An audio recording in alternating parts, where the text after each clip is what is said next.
Here we're going to create the basics of animation, a gentle zoom out. When we talk about a full screen zoom, it's where we don't allow the boundaries of the image to become smaller than the boundaries of the slideshow we're creating. Let me just take you through what I've done here, opening up the main screen of Pictures-to-Exe. And from the top here, the file list, I've dragged down 3 images. If I select the first of those, you can see I've created that at the same size as the slideshow we're creating. If I skip the middle one and go to the last one, you'll see I've done the same thing there, because we're going to concentrate on the one in the middle, and I've created this at a bigger file size, 2560 1440. This is the one that we can zoom. A full screen zoom is also where the animation is taking place for the full extent of the slide time. In other words, the image is moving while it's fading on the screen, while it's on the screen, and while it's fading off the screen. In normal circumstances, we'd also need to take into account the music, but for demo purposes, I'm going to give a few extra seconds to this particular slide. Because we're animating it, of course we need a bit of time for that animation to take place. I'm going to take a guess here and just put 12 seconds into that image. Then I can open this up into the Objects and Animation screen. Now what we're looking at here in the Objects and Animation screen from this point to this point is the timeline, and in fact we're looking at what I just described. This grey bar is the 2-second default transition time of this image onto the screen.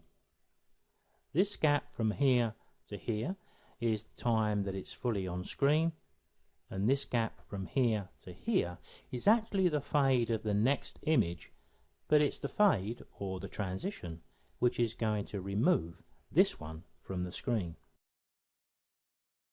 To control our animation, we use keyframes, and we can see one of them, which is always created automatically for us whenever we open an image into the Objects and Animation screen. If we look over to the right hand side, we have 2 sections to that area. One of them is Properties, but probably the one we need more importantly with this particular demo is the Animation tab. So the first thing we need to do is to create an end point for the animation. If keyframes start and end our animation, we need to create one where we want the animation to end. But of course we want the animation to begin right at the start and end right up here. What I'm going to suggest you do is to clone a keyframe. Now we can do that with a shortcut key, but let's go to this keyframe, right click and choose clone from there. There's the reminder of the shortcut keys when we want it. And I'm going to move this keyframe right to that point. Remember, we put 12 seconds into the face of our thumbnail, and there we can see it reflected there, and we can see it reflected there. So if our intention here is to zoom the image out, then it's the first keyframe where we need to make the image larger. Now we know how large we can go with this image because we've set the image at 2560 pixels by 1440. And if we go to the top right of the animation screen, to the zoom section, to the 100% hyperlink and original size, and I'll need to drop the size down a little bit, you can see how much size we actually have to play with between this keyframe and this keyframe. And if I select the second of the keyframes, you can see we've got the maximum zoom we can possibly get, starting with the zoom fully in or out, and then when we move to here it's going to zoom out. I'm going to open this up a little bit bigger to 50, and what we're going to do is put the cursor here. Ignore what's going on around here because we won't see that in our slideshow. just watch what's going on in here, and I'll press play and we'll take a look at that gentle zoom out. And what I'm looking for here is the speed in which it's moving. Now the 12 seconds we allowed for that zoom looked okay, but we have to make an allowance when we're working in the objects and animation screen, because although we see the fade of this image onto the screen shown to us by this grey bar, and we can see it going off the screen with this grey bar, we have to imagine that happening.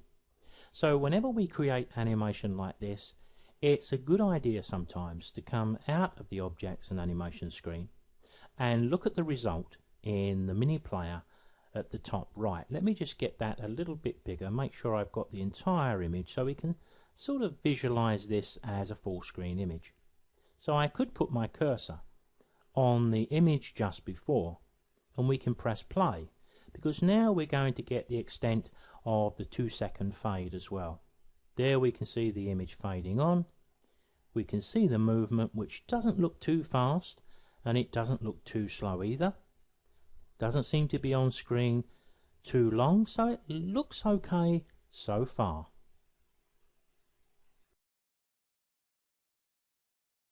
Now after creating and watching the zoom, there are some changes we may want to make.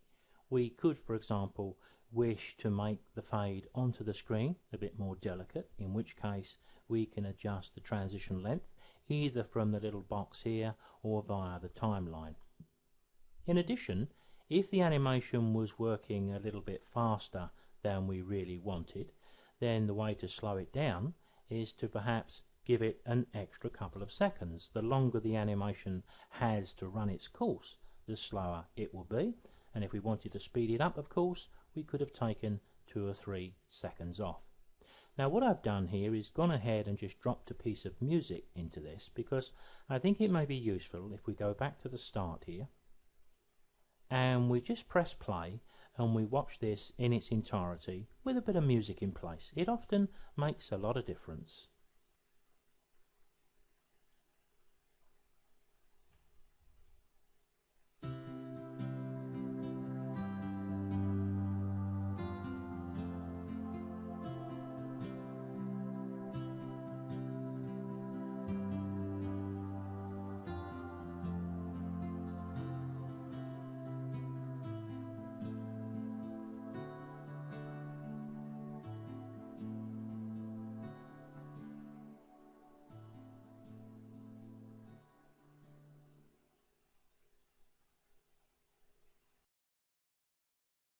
Now that looked and sounded pretty good, but one of the things we must do whenever we're putting time and effort into animating our images is to make sure we save a project file so that the work we've done is safely stored. Now I've done that and I've got my project file called A Gentle Zoom. So everything that I've created here is now safely stored. Once we've created the zoom out, we start to wonder what it would look like if it was zooming in.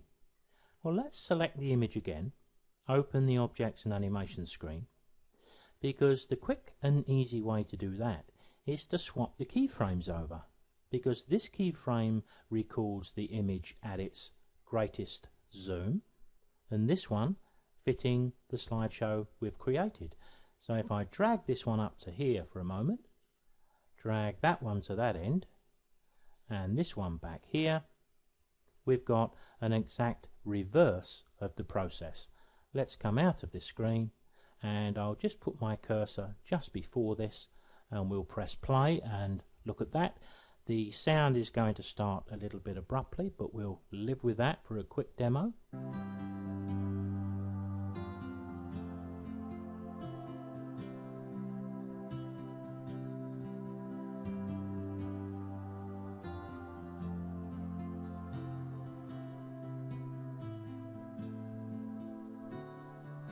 So we can see from that little exercise that keyframes can be slid anywhere along the timeline in the Objects and Animation screen to wherever we need them.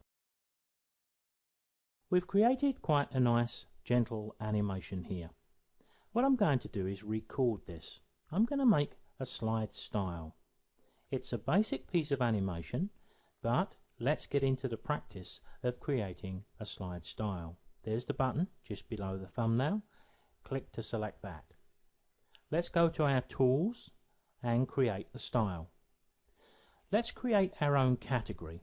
We'll just call this gentle zoom,